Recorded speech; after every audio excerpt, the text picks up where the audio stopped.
7 శనివారాల వ్రతంలో ఇది 7వ వారం. అసలు పూజ చేసే వరకు కూడా ఆ రోజు పూజ చేస్తానా లేదా అని చెప్పి డౌట్ గానే ఉన్నాను. కానీ ఆ దేవుడి దయ వల్ల అయితే పూజ అంతా కూడా బాగా జరిగిపోయింది. నేను ఈ వ్రతం చేయడం వలన నా కోరిక నెరవేరిందా లేదా అనేది పక్కన పెడితే, మేము 4 years నుంచి ఒక దానికోసం ఎదురు చూస్తున్నాము. అది అవ్వట్లేదని చెప్పి ఇంకా గివ్ అప్ ఇచ్చేసాము. కానీ అనుకోకుండా ఈ వ్రతం స్టార్ట్ చేసిన తర్వాతనే మాకు అది సెట్ అయ్యింది. ఒక పెద్ద ఇన్వెస్ట్మెంటే పెట్టబోతున్నాము. That's beyond our budget. కానీ రిస్క్ తీసుకుంటున్నాము.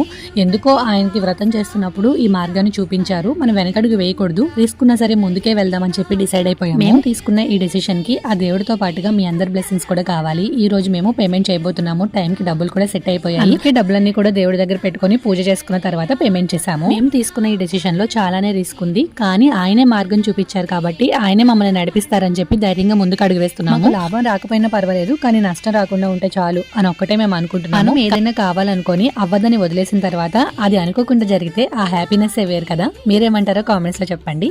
Thank you for watching.